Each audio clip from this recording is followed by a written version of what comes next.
Good evening. My name is Cindy Tevens. I'm author of The Happiness Lie, What Generations Have Been Told That Makes You Unhappy, as well as Alchemy, How to Feel Good No Matter What. Alchemy was my first book, and it was spawned after, as a result of an experience that altered my life.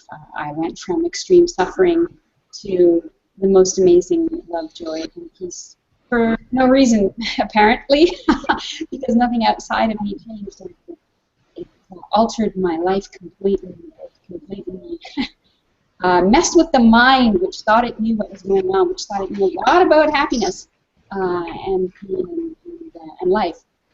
And so everything was reset, and life became peaceful and so easy. After that, it generalized out into more realizations that came in the book that I had first written. And then I started working with people and talking about what had happened to me and the learnings that came as a result. And so instead of doing print and web publishing, this is what I do now. And I'm here tonight with my friend Alex. Great to be chatting with him again. We're going to have some interesting engagement as usual together. Welcome, Alex. Thank you. Thank you very much. This was completely unplanned on my part, so I'm just going to let you steer the wheel. Well, the wheel has its own way of turning, regardless of what I do or say about it, and that's the entertaining part about life. And when we step out of the way, we see that everything takes care of itself, and there's really nothing for us to do. But I am jumping ahead. So, what is the happiness lie? For those of you who haven't heard about it before, or haven't heard me speak, or are not familiar with me, the happiness lie is really what generations have been told that makes you unhappy. And that's the belief that things, people, or events make us happy or unhappy. Now, when I say that to people, quite often people will say that, no, nobody can make me happy. But the truth is that if someone can make you happy, they can make you unhappy. And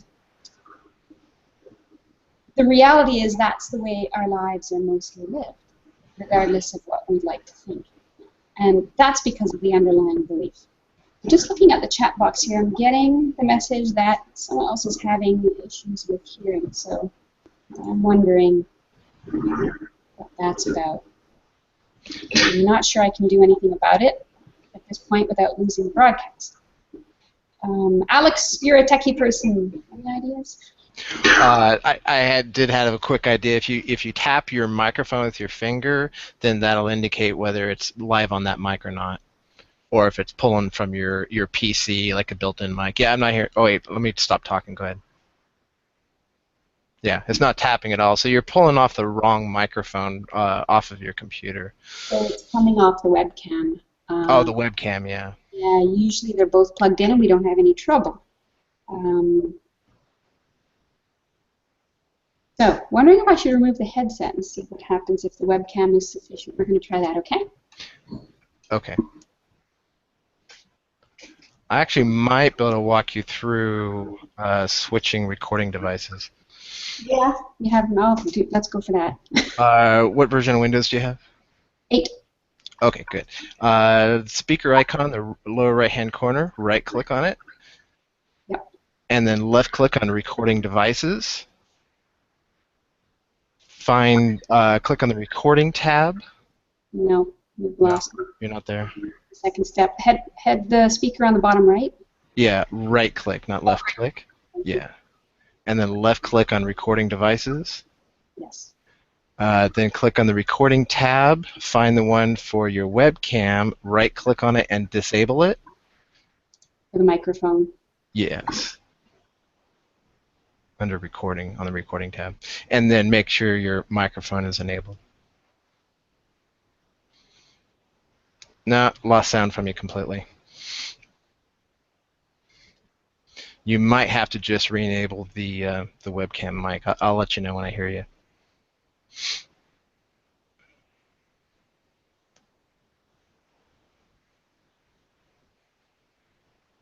No. We might have to start the whole hangout over again.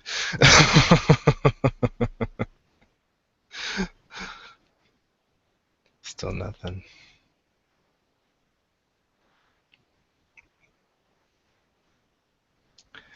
That's what we call live tech support. Never thought I'd be doing this.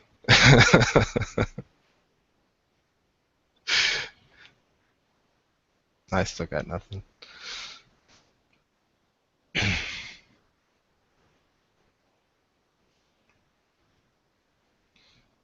Use the chat window.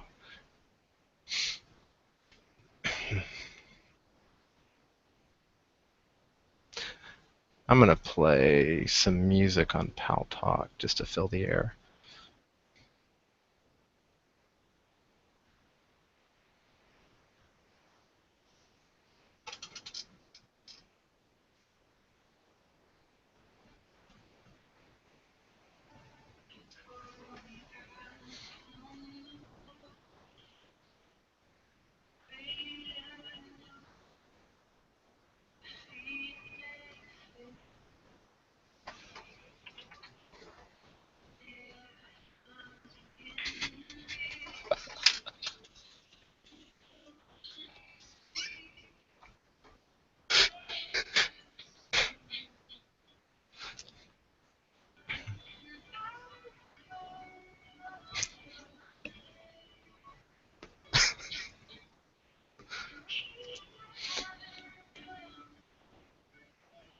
Cindy's going to leave the hangout and come right back.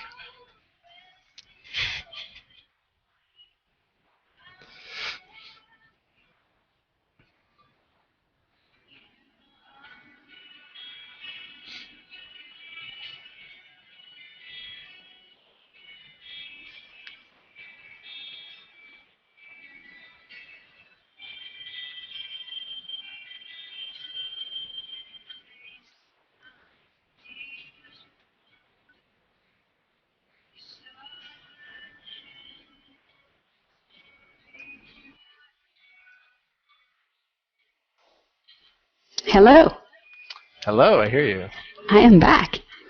Well, welcome back. You sound great. Oh, good. I think we had the problem resolved now. Yeah, just lost video. Oh, there it goes. Yeah. All right. Hey, that wasn't too bad at all. No. That was a pretty quick learning. All right. So welcome back, Cindy. Welcome back. That was fun. Yeah, all right. So moving right along, I'm just going to jump right to the questions because I know there are some people sitting there with some questions. So rather than make them wait, I'm going to take a peek and come right back. How's the sound there? Can I get that sound check from the person who had the issue saying it sounded like I was underwater? And look at the question, the first question I had. So Ernie asks, isn't happiness and peace a choice? You can be happy by thinking you are, and the same with peace. Yeah, that's a nice idea, isn't it? What do you think about that, Alex? Can you be happy by thinking that you are? I think you can fool yourself into believing you're happy. I think a person can refuse to look at the darkness and pretend it's not there. But in reality, no.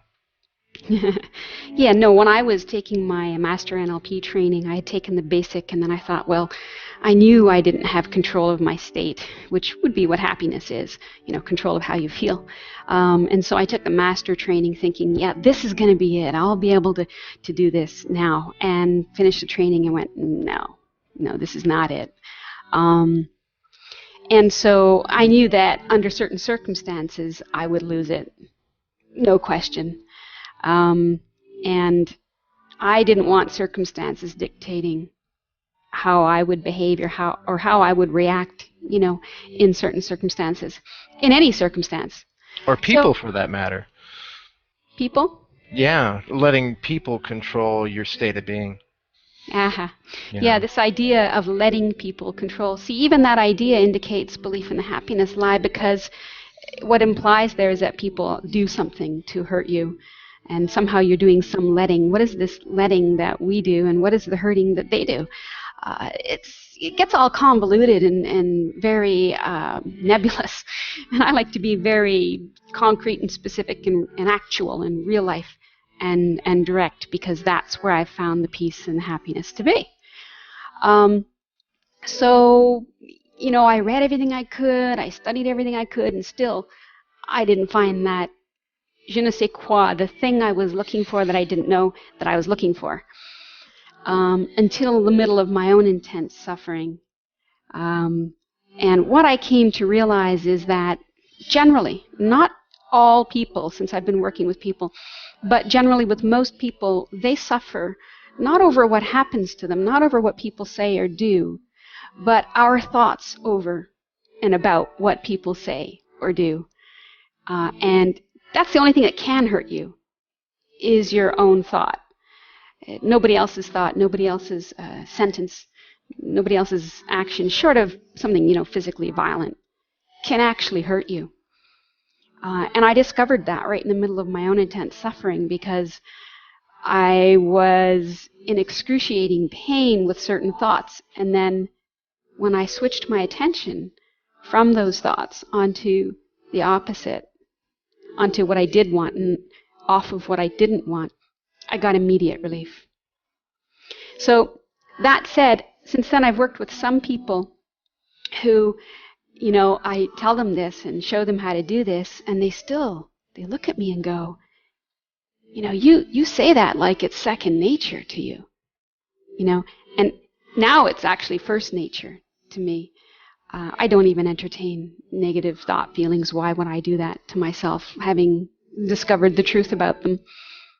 And so I explored further with this client, who was one of the most severe clients I've ever worked with, who had been, you know, suffering their whole life, unable to function, unable to work, not interested in anything else in life, including relationships, because this is so consuming. And no schooling was finished, no relationships, no job, and suicidal thoughts to boot. You know, trying the drugs, trying the positive thinking, trying everything, and landing up in mental hospitals. Then finding gurus and following gurus, and still not finding the answers, not finding release and relief. So I don't know of anybody who's gone through that much pain before. And in our discussions, I discovered something that goes on with some people. Actually, it goes on with all people, but it goes on more severely with some people. And what it is that when a thought arises, we do one of two things. We either pick up that thought and look through that thought and as that thought, and so that everything takes on that color. And I call that unconsciousness, because you don't even know that you're doing it. The only message that you're doing it is pain. And the other thing that we can do then is look at the thought. Instead of looking as and through the thought, you can look at the thought, which is consciousness. So being aware of a thought as separate from you, as optional in that way. But if you're looking through and as a thought, it appears like there's no option. So, you know, this client would say, I don't get how there's choice. You know, a thought arises, bang, I experience it. What a brutal way to live life.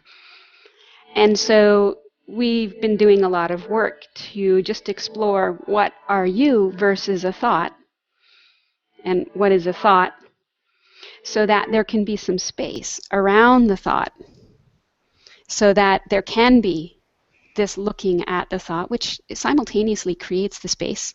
And even just doing that gives relief. And now you can go forward. Now you can work with thoughts, because you can't control thoughts. Some people think, you know, they have this idea, I can just, you know, control my thoughts and life will be grand. Have you ever tried this? You ever tried forcing a good thought on a really bad feeling? forcing a positive thinking, right, or an affirmation on top of a really bad feeling state that you're believing. You ever try that, Alex? Well, I had an experience on just this Friday. It was the ACIM lesson, I will spend this day in perfect peace, I think was the lesson. And so I announced on my Facebook that I was going to, I just posted that lesson. I'm going to spend today in perfect peace. And what I ended up experiencing was anything but that. So, yeah, basically just money's been tight, business hasn't been what I thought it was going to be, what I expected, and it was weird because I was like, okay, I'm just going to pretend I'm at perfect peace today, and I had a total meltdown, literally a total meltdown instead. There you go. So, the other pointer that came up with this client was that, he's been trying so many things, so many techniques, so many practices, and it's like, he's been fighting all his life, fighting to be happy. It's like, fighting doesn't feel good. You can't be happy fighting, trying, struggling. So, I learned a lot of things through what happened to me, and one of them was that thoughts are not true. Not one thought is true. It has no fundamental truth of its own. It's just a thought. It just exists. They're not true, but they are experienced.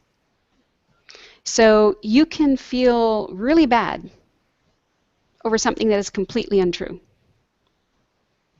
And it's not really over it. It's over the thought. The thought itself is what hurts. And so when we engage in this idea of I'm going to just think positively, or I'm just not going to suffer, I'm just going to have a really peaceful day, you're engaging the mind, which is thinking, which is really slippery and very unstable, to trying to be stable, which is not in its nature. Thought comes and goes constantly. You can rely on that. But to try and use it for some kind of stability is going to fail.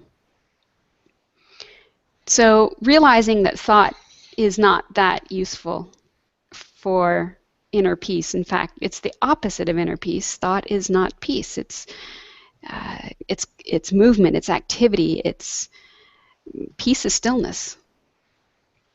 Right. So we have to learn the difference between us and a thought, and noise and stillness, and withdraw our power of attention from thought. And the moment you do that, you notice some space and you notice some stillness. And so your power of attention is one of the three powers we were all born with. One is the power of awareness. Power of awareness you can't turn off, you can't turn on. It's permanent. It's always there. It's stable and reliable. But your power of attention can move and contract and go from one thought to an object, to a feeling in the body, to just back. It's constantly back and forth. It just wanders. But it doesn't always just wander completely out of our, I'll use the word control for lack of a better word. It's sort of like your breath. Your breath goes on autopilot when you're not thinking about it, but maybe that I mentioned it now, are you thinking about it? Yeah, as soon as you said it, I started paying attention to my breathing, yeah. It's funny how that works. It's funny how that works. So, what happened? Had you stopped breathing before? No, it's just on automatic. But all of a sudden, now that I'm focusing on it, it's like I have to stop thinking about it for it to go back to automatic. It has that appearance, but it it will go on regardless, and and if Right. it doesn't, you'll start to struggle and gasp and Right. thrash Right. so yeah, there's a lot of appearances that we misunderstand, and when we misunderstand, we then practice our misunderstandings, and that can dig us deeper and deeper. So your power of attention was not on your breathing. Why? Because I was focusing on you and your words and what you were saying. Right. And possibly your thoughts about my words, right? Right. Yeah. So you were focusing from one thing to the other, and sort of back and forth. And that's what happens with our power of attention. When we contract it, then it's almost as if we eliminate everything else, even a body function or even a body part. You can be sitting on the couch on your foot and not realizing that it's tingling, and you're cutting off the circulation until much later because you've been so engrossed in the TV or a book or whatever. So that's how powerful it is. And so if we can, eliminate a body function or a body part from our awareness, how much more can we eliminate access to other knowledge and wisdom and possibilities, When we focus down onto one thought to the exclusion of all other thought possibilities, your experience becomes so tiny, as if you are that thought. And that's what I mean by looking through and as a thought, as opposed to at a thought, where there's open attention to many more things than just that thought, which is why some people describe it as, wow, there's a lot more space when I do this. It seems kind of like a stepping back. Yeah, you could describe it that way. You're not actually stepping back. You are pulling your power of attention backwards, inwards, instead of outwards. It doesn't have to go very far out. I mean, thoughts are, around here somewhere, right? So it's a short distance, as opposed to another person outside of you, or your foot or something like that. So, but there's still that sensation, yeah, of stepping back. And that's good to notice, because that's when you're learning how to use your power of attention. When you notice that there's actually a movement, and Right. that, yeah, there's this. The observer of what's going on. Mm-hmm. Yeah. So, yeah, you. I hate to use the word become because it's not true, but you're always observing. But it appears like you become the observer when you stop being and looking through and as a thought. It's like the observer of the thoughts themselves instead of being the thoughts. Yes. And you can even observe the power of attention move with your power of awareness, which is more subtle. Your power of awareness is far more subtle than your power of attention. Power of attention can be very coarse. So you can notice when attention moves on to something else. If So you're you can noticing. have your attention on a book you're reading, but an awareness of the room that you're sitting in. Is that what you mean by the difference between those two words? Yes, absolutely, absolutely. Yeah. You can try that. The first time someone suggested this to me, I said, "You're crazy." They said, "Yeah, you can pick up a book and you can read." Oh, this is the Happiness Lie, by the way. you can read this book at the same time as take in your peripheral vision, which means noticing the walls to your left and to your right, and even in front of you, and you can still read. Right. I didn't think that was possible. Yeah. So I grabbed a book. I went, what?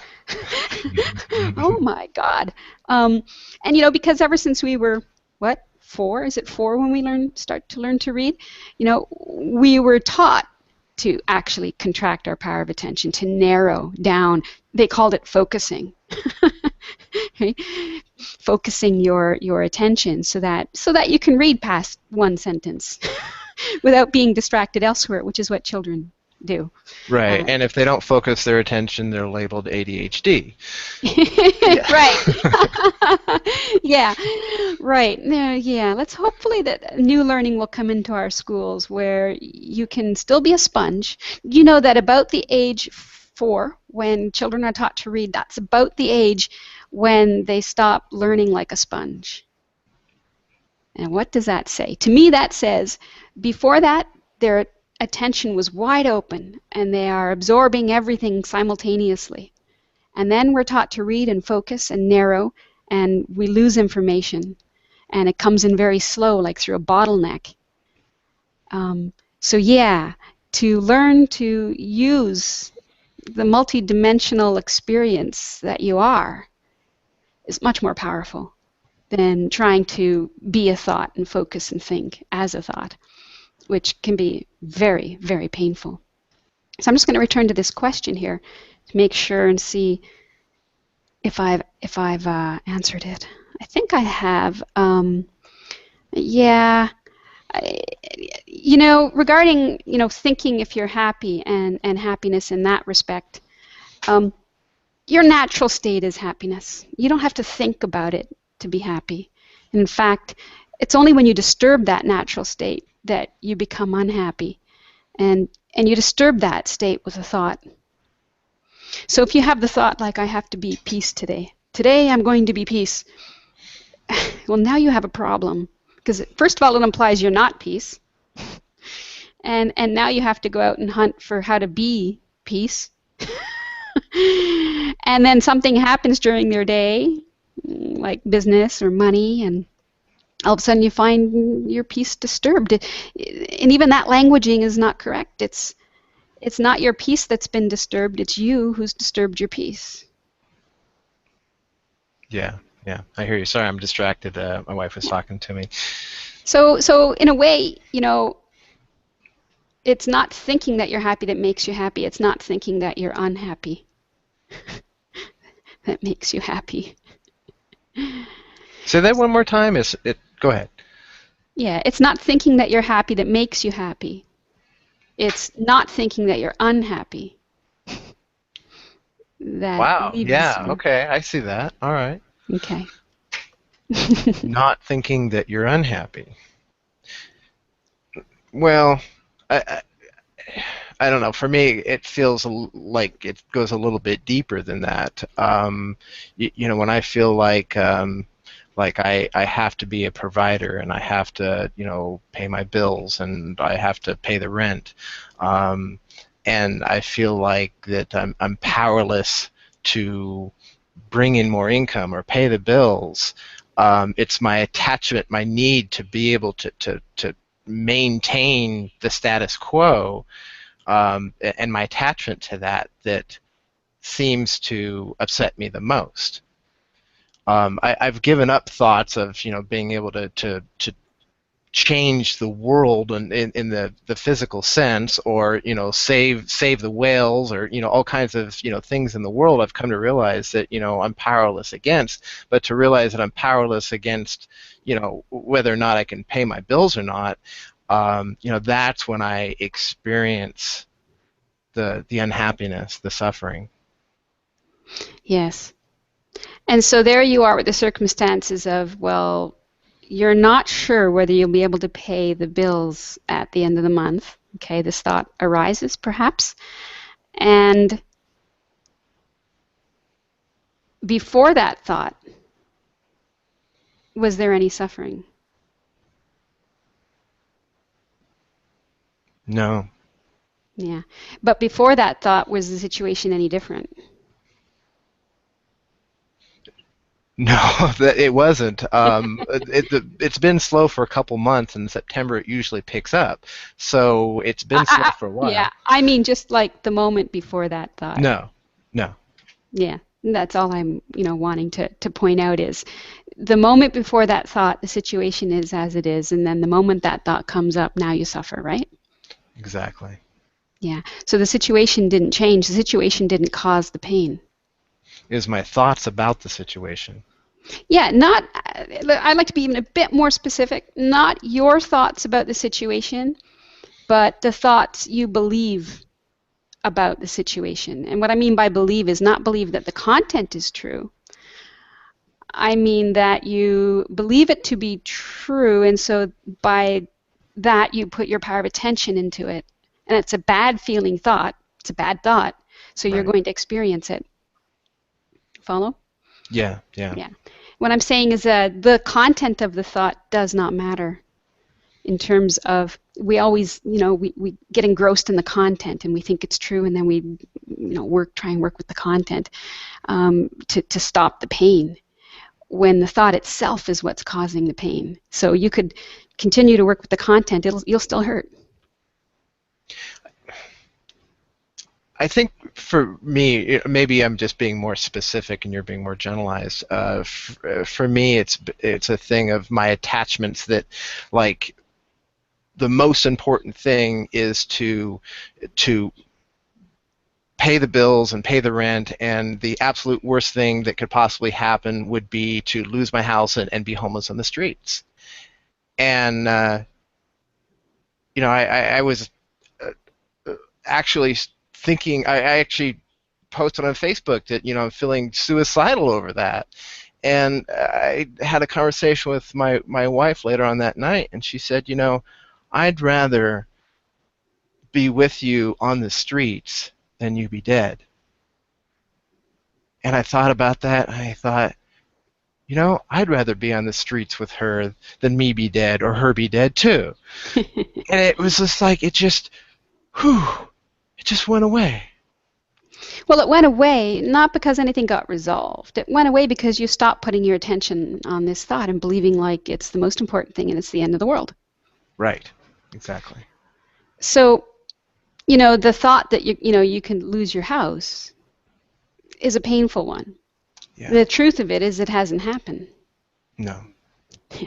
And the truth of it is, if it were to happen, it wouldn't be anywhere near as bad as the pain and suffering about the idea I could lose my house and I'd rather be dead.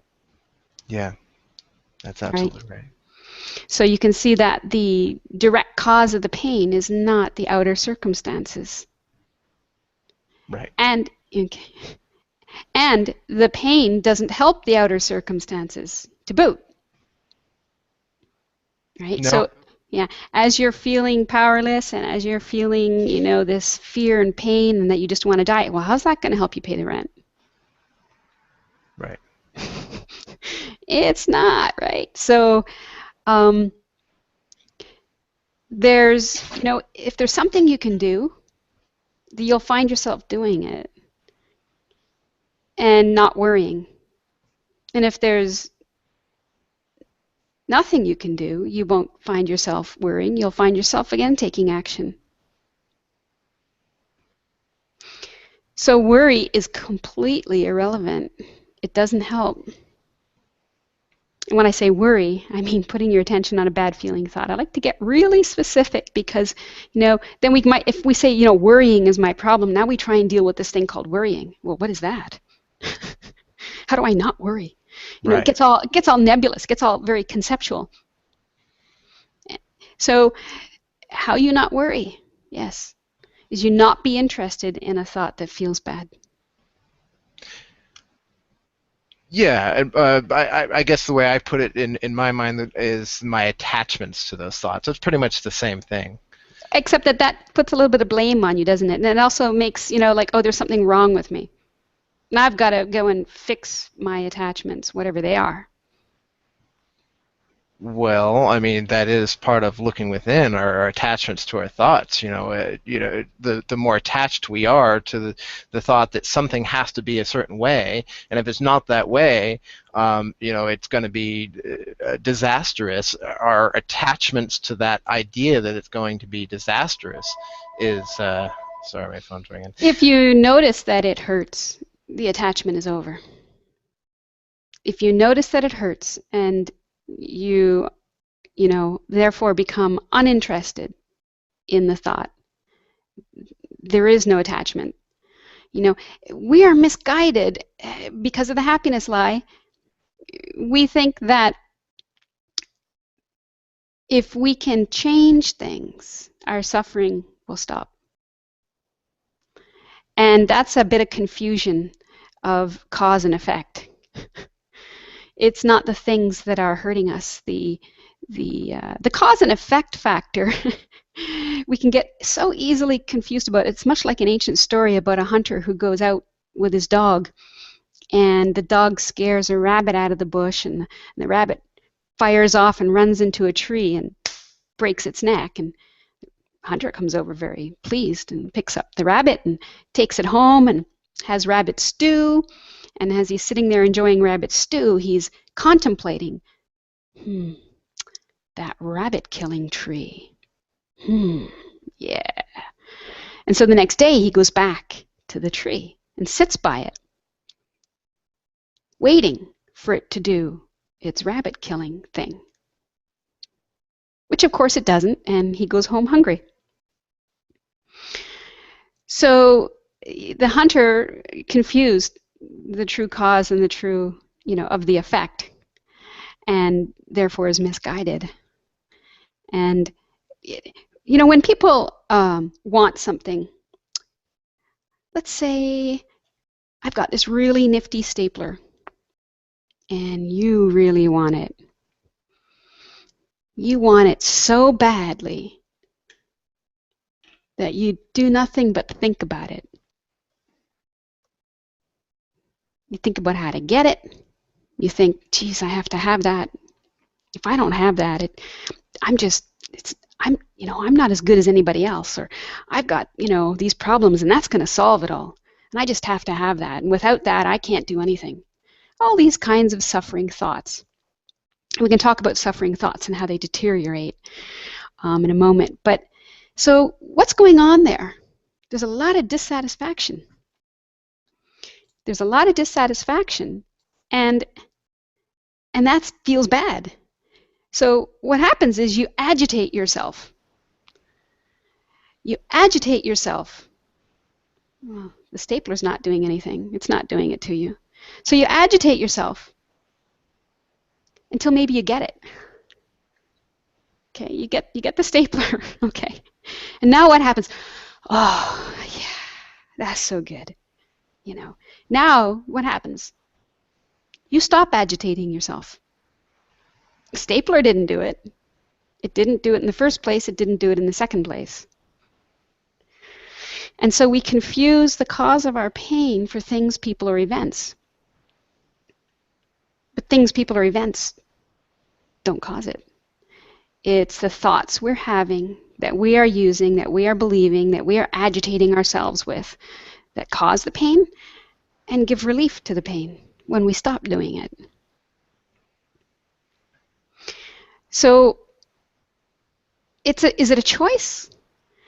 It's only a choice if you notice this. If you don't notice this and you believe it to be true, whether you believe you need a thing, a person, or an event, or you think there's something wrong with you, either way, then you will suffer.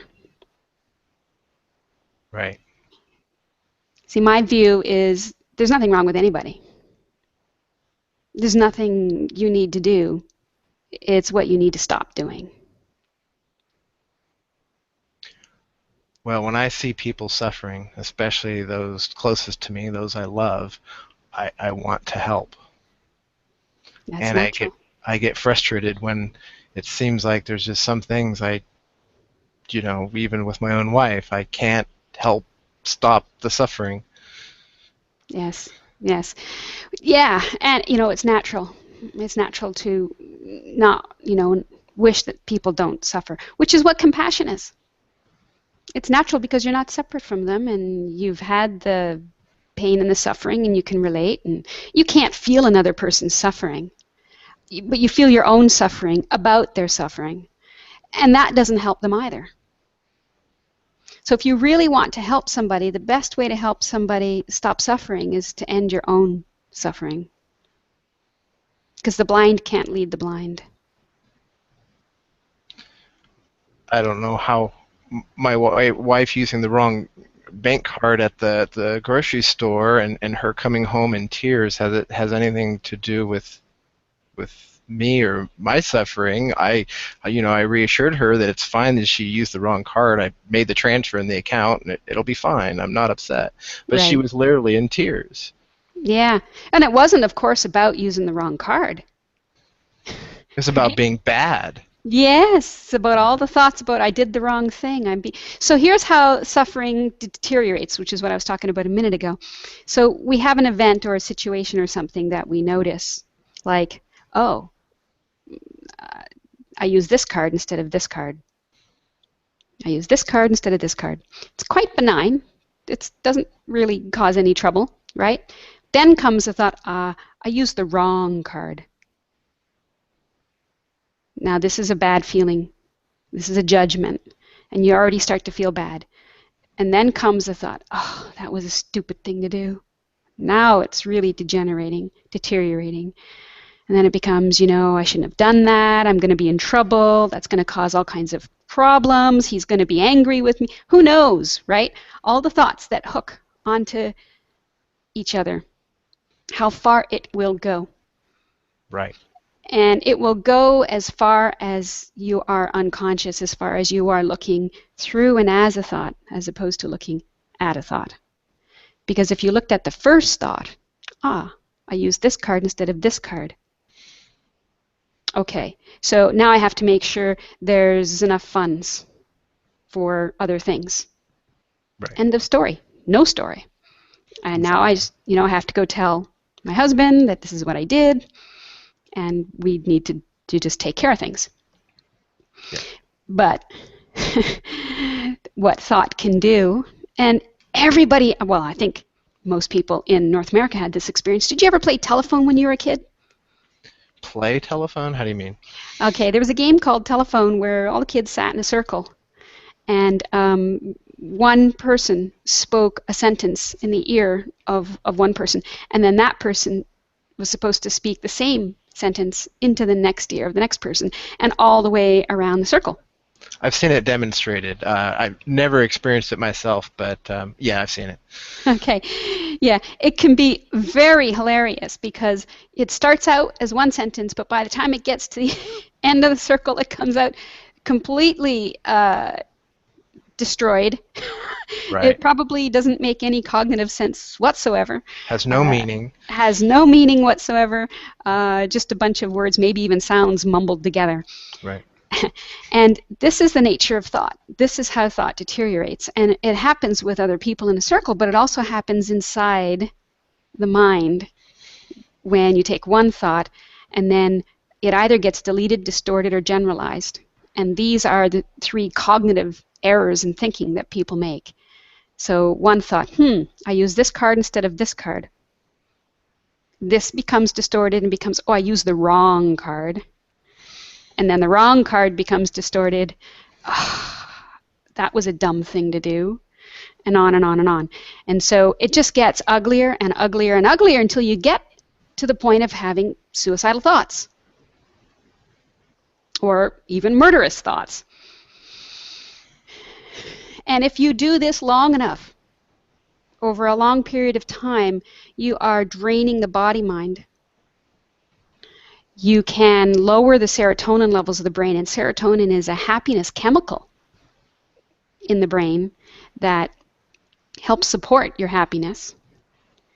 I say it helps support, it's not responsible, because we know that serotonin can boost your mood, but self-induced mood changes can boost serotonin levels. So it's a two-way street. But if your environment, if your mental environment is toxic long enough, then you're going to be extra challenged. And it's going to be harder to bring yourself out. Not impossible. Never impossible, but harder. And you may look to drugs or, supports, nutritional supplements or supports, or just a lot of extra TLC. What you can do if you're feeling your serotonin levels are a little drained is to get a lot of exercise, fresh air, sunlight, and to start looking at thoughts, not through and as them, and also start what I call our feel-good fests, which is engaging in good feeling thoughts for a period of time, a couple times a day. And it definitely has a physiological body-mind effect. There's no question. If you've ever seen a biofeedback machine, there's scientific proof of that. I've played with them, and it's a little box that if your heart is stressed, it goes red. If it's somewhat okay, it goes blue. But if it's in this healing pattern, it goes green. And I use these sometimes when I work with people to help them get to know the feelings of the body-mind when they are in a stressed mode versus in a healing mode. And it's a really useful tool.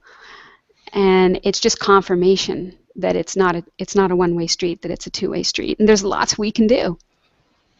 Cindy, I was hoping you might be able to show me an example of that. And I was thinking of your cat that is become sick recently.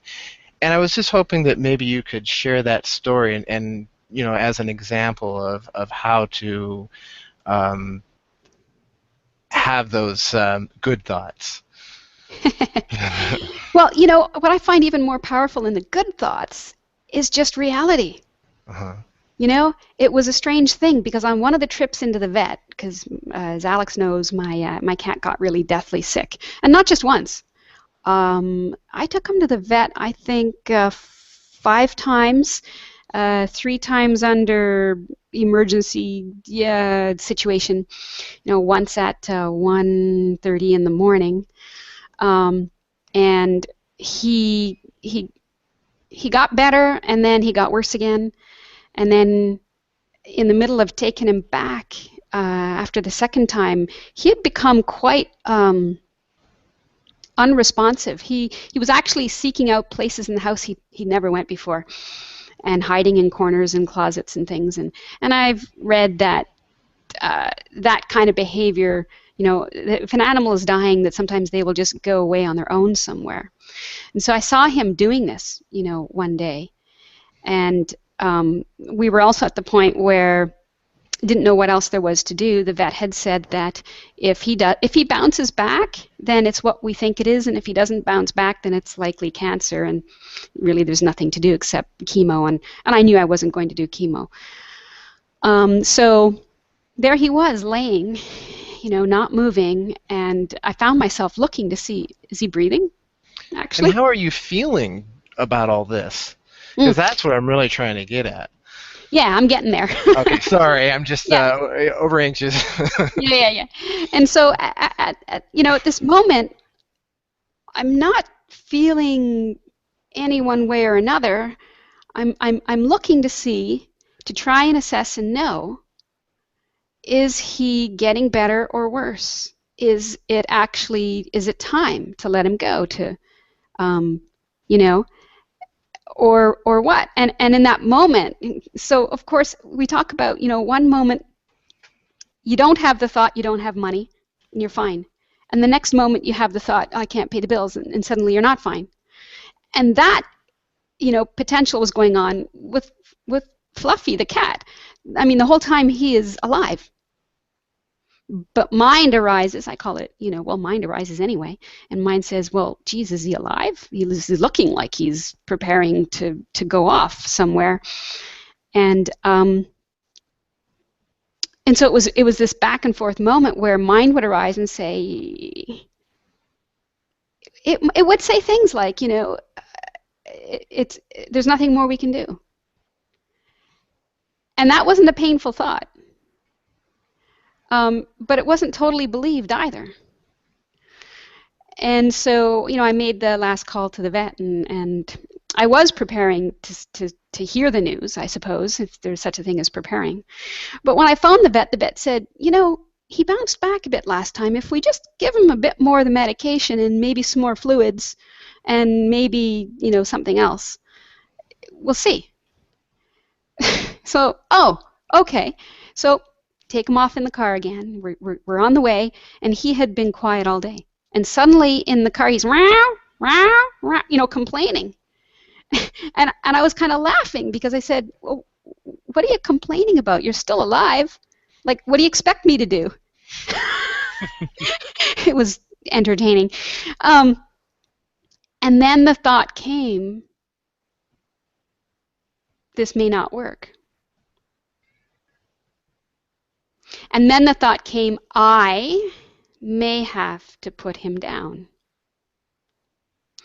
And with that thought, there was a momentary rush of old experience, I'll call it. You know, I can't even describe it now. But moments after that, this laughter burst out. Because, you know, since my experience and since the direct seeing, I know there's no me putting him down, and there's no thing called putting him down, and and all there was love. You know, so everything that I'm doing is love, and everything that's, let's say I'm doing, everything that's happening is love. Everything that's happening is caretaking in this moment. And if letting him go is what needs to be in this moment as caretaking, then that's what it is, and that's love. That's not pain. You don't feel any sadness when you say the words letting him go? No. Actually, letting him go feels good because it means ending his pain if he's in pain. Putting him down is a weird thing. It sounds like an end of some sort, and I think that's what the laughter was about too, was there is no end. So it was this old habitual thought that, you know, this idea of putting something down, whatever that is, just the moment it arose, it was almost instantaneous that it was laughed at. You know, and as it was, he bounced back again. He was fine. Now he's eating like crazy, you know, and the weird thing was I could have put him down. If I had believed the thought, oh, he's going in the, he's, you know, he's ready to die. He's, yeah. And when you look back on that in retrospect with mind, it's mind-blowing. What people do based on a thought causes wars, causes divorces, causes murder. Causes wars.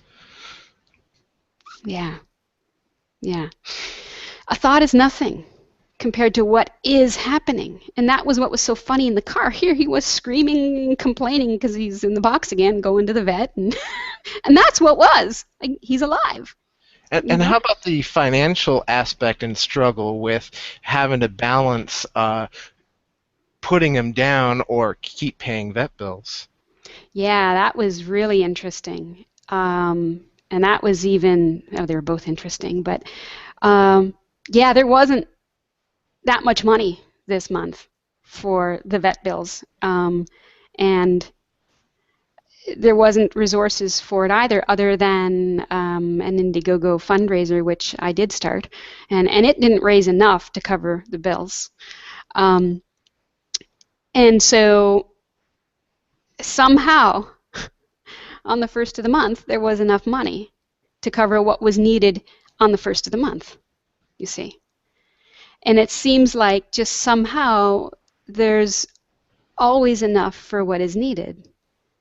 And the idea that it's not enough or that something more is needed, that's painful and it doesn't serve.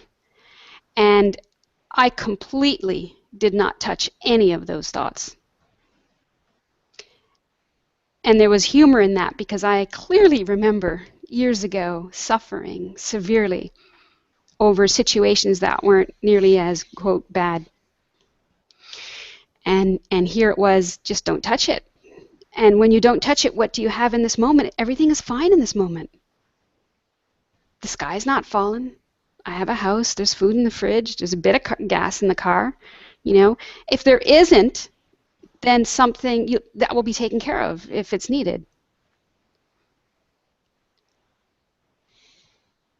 In that moment. So all these thoughts that hurt are always either about the past or the future.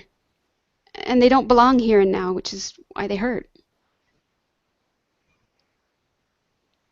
That makes sense. So, you know, what is this not touching? It's not looking through and as a thought and not believing it and like you say, holding back or stepping back. and just staying with what is, staying with the senses, staying with the body. I show people how to come to their senses, feeling the top of their head, feeling their feet, taking in their peripheral vision, feeling the breath moving in and moving out. And as you're doing that, you're not touching a thought. So you're going to go through what you're going to go through, situation-wise. You know, the only question is, in what state are you going to go through it? I see what you're saying. Right.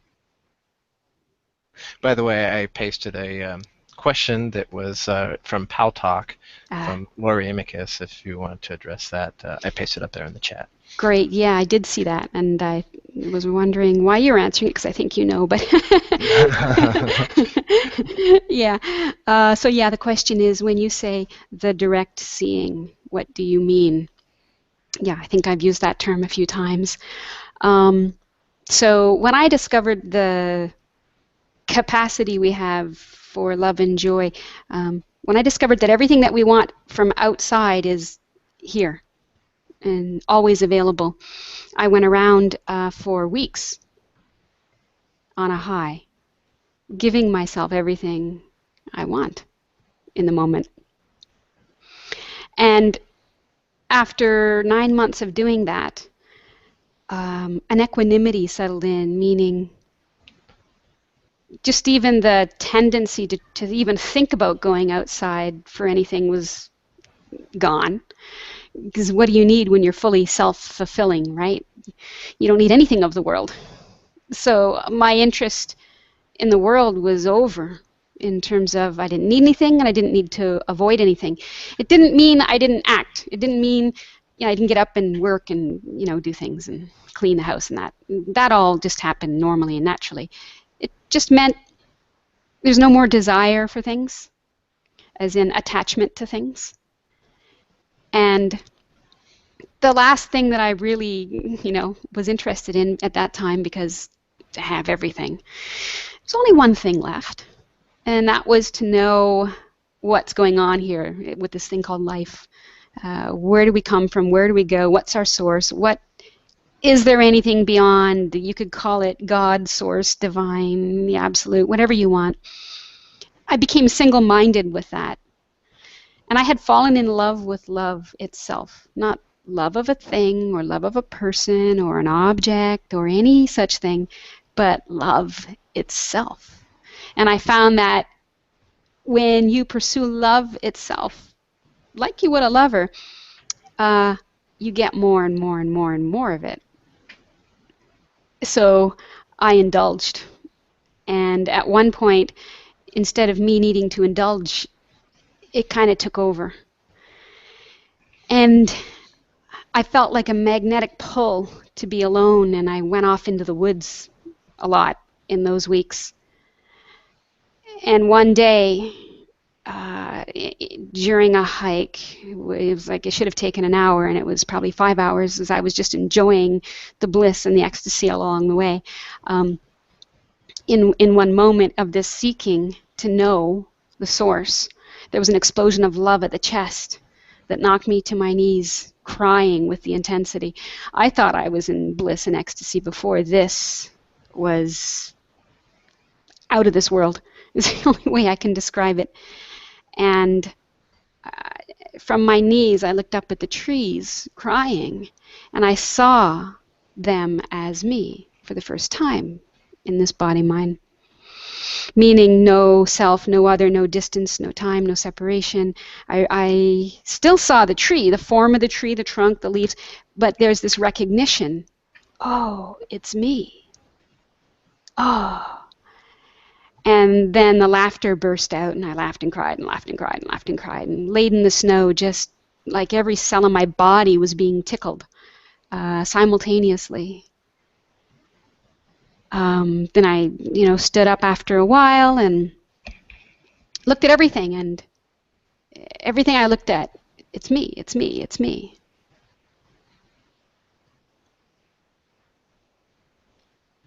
And then realizations, there's nothing to do, there's nowhere to go. I mean, who would be doing it? Or there's no problems, there's no one to be afraid of. Who would I be afraid of? It's all me. You know, I could not speak for some time, actually. Speech and thought were gone as who I used to think I was.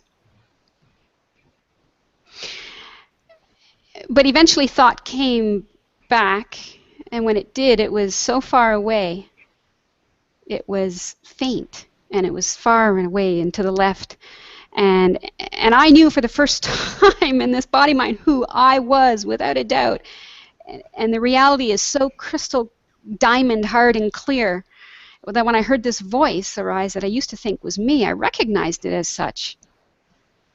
And there was this unspoken question, well, I know who I am.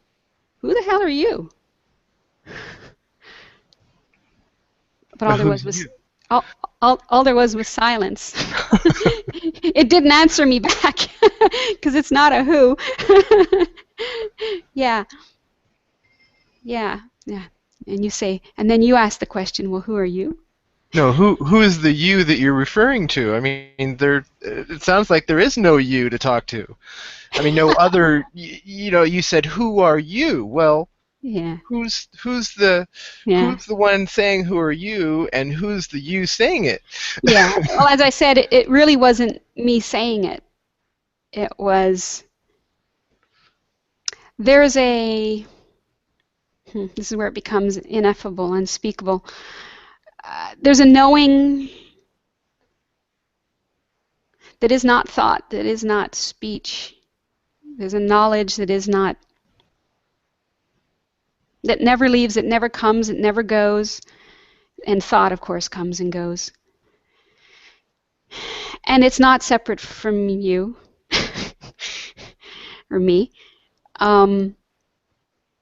And it was that knowing, that speechless knowing, that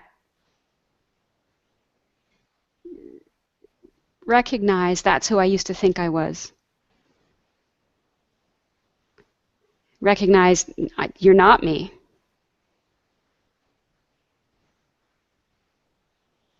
And that's what that expression was about. So, thought came back, but I wasn't looking through, and as it, I don't identify as it. It's a tool. Does that make sense?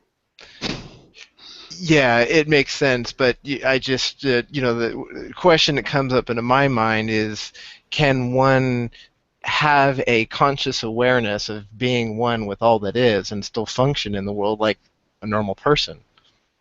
Why not? I don't know. It just, what's a normal person? Well, like go to work, get up, brush your teeth, those kind of things. Yeah, those don't get in the way of being. I'm just trying to imagine being one with my toothbrush or, one with my shower. It just, it kind of boggles the mind, That's only because you have a thought of being separate. Right. That's believed in, and so while that's there, you can't, right? Right. Yeah, it's not that you acquire anything; it's what you lose. You shed the false, and so then what always is and has been the case is obvious.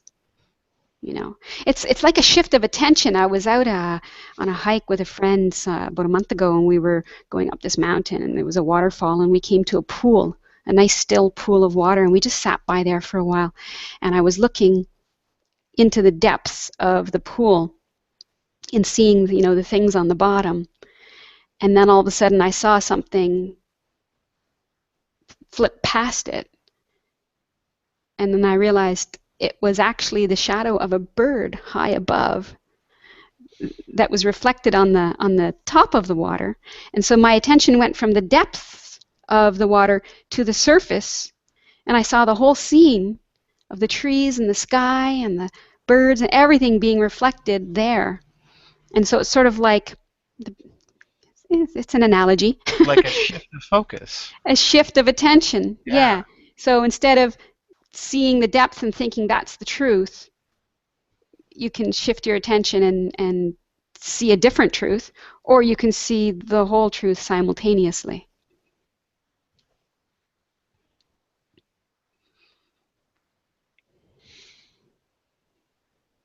That makes sense. It's whether or not you're looking at a lie. You know, I think we've gone over time here, but I'm good if you are. I don't know if we're running on Pal Talk or not, or what. We're on, I think Larry's scheduled for Pal Talk, so I figure Larry will raise his hand when he's ready to grab the microphone. Okay. All right, fair enough, Larry. Anytime you like, we can always drop Pal Talk. I don't mind going a bit longer with the broadcast here on Google Plus. Sure. So, I might get a phone call. Lynn Johnson is in San Francisco today doing a attitudinal training. I can't say the word. And so she is coming back on BART. She may call me, and I may have to get off here and go pick her up from BART. No problem. Let me know when you gotta go. Okay.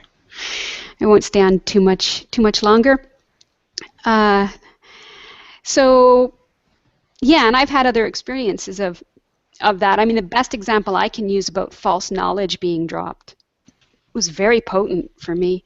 It was I went to visit a man for a business meeting, and as soon as I got there. Let me interrupt you real quick. Lori wants the mic, so I'm gonna go ahead and drop off of Pal Talk. And, okay, bye, you Pal and I can Talk. continue. Bye. Bye, guys. Thanks for popping in. All right, we're good. I'm off the mic.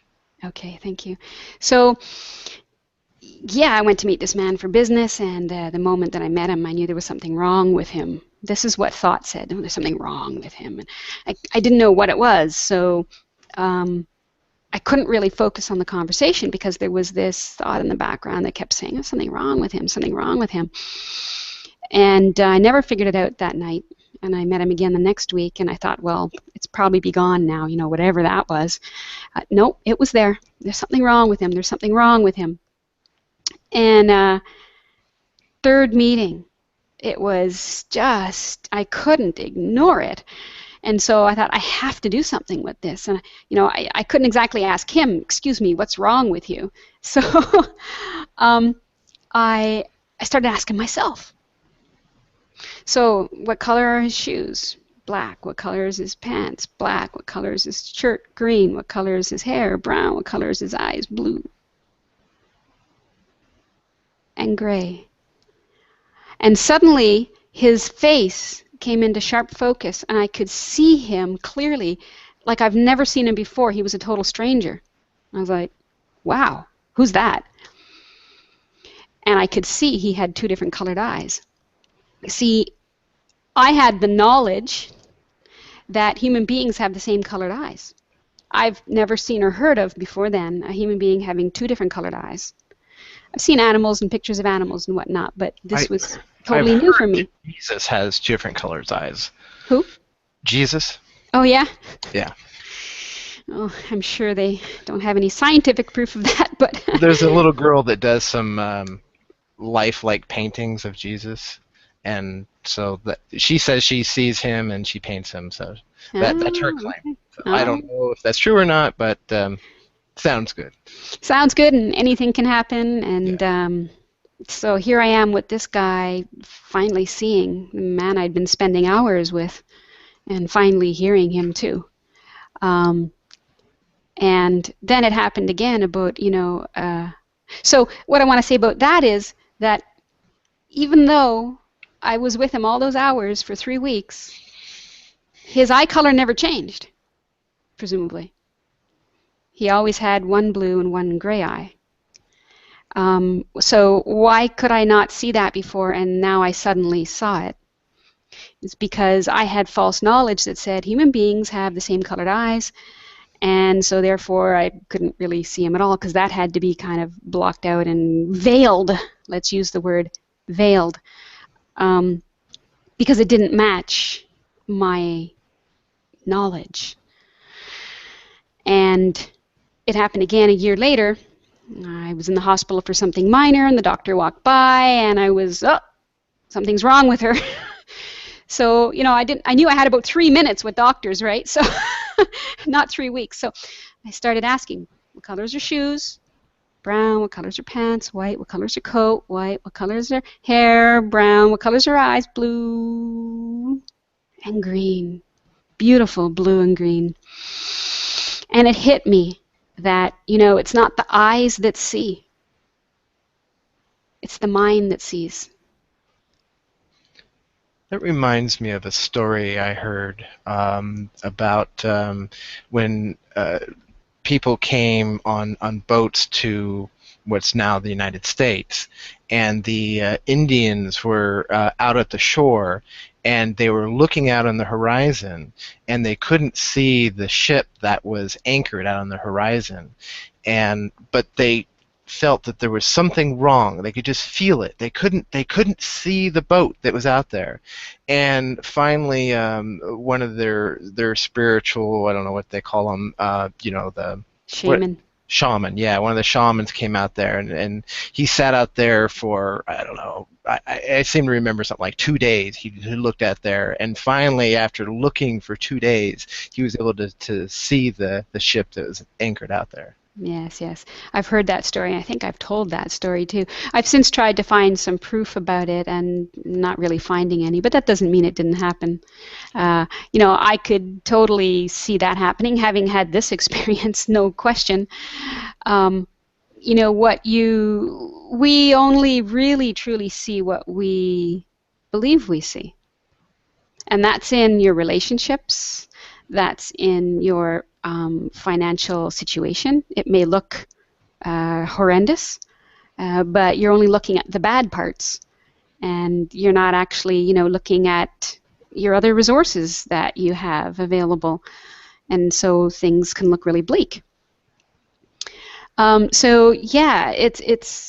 we think our eyes see directly, and we think we can trust them, but there's this middleman between the eyes and the brain, or maybe somewhere in the brain, that believes what it thinks it knows. So I really devalue this thing called knowledge that we have, because I think the most wise place to be is not knowing. Yeah. I sometimes I'll have a bit of an anxiety attack, and sometimes what I'll do, or what I've been doing lately about that, is I'll just sit down, I'll close my eyes and meditate, and there's 2 different ways, and I'm not sure which one is the right way to go that I've been using this meditation. One is either I know nothing, or just I don't know. And Yeah. I shared this with somebody else, and they said, "Oh no, don't say I don't know. I know nothing. Just say I don't know." So now I don't know. Yeah, no, I'd throw both away. They're both thoughts. Yeah. Right? So thinking you know something, thinking you don't know something means you know something. You know that you don't know. I mean, right? The way to not know is to not touch a thought.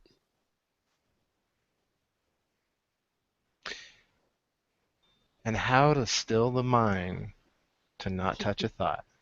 Well, no, you don't touch a thought, and that will still the mind. It's not the other way around. You don't have a problem called, I can't still my thoughts because mind is a problem.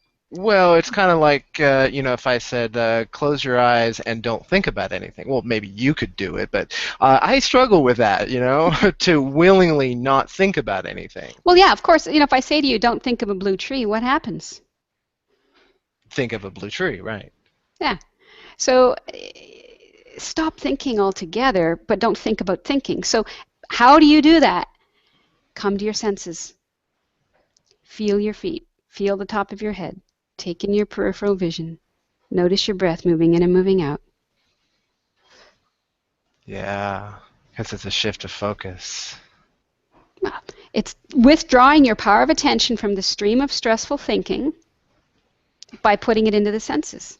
Right. You see, how do you not think something? Is you either think something else, which is just diverting your power of attention onto a different thought, or you divert your power of attention into the senses.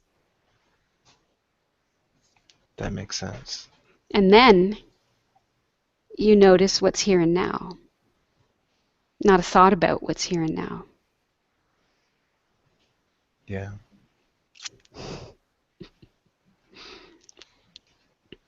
Let me see if there's any questions on the chat board here. No, it looks like we're doing pretty good here.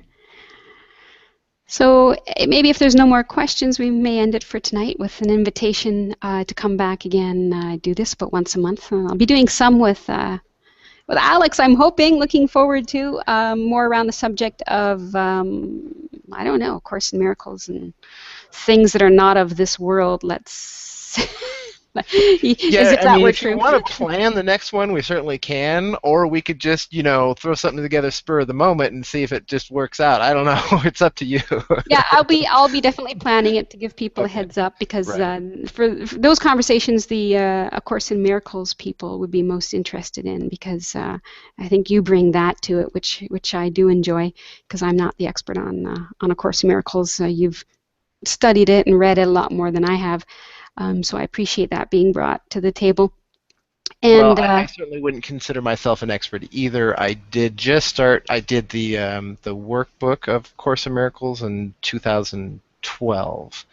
So there's people that have been doing the Course in Miracles for 20 years, and they know the content a lot better than I do. That's all right. Having done the workbook is good enough. Your energy around it is appreciated here, and because I've barely skimmed through the book myself. And if we are, inviting Course in Miracles readers or followers, then I'd like to have somebody know something about it. That makes sense. Yeah.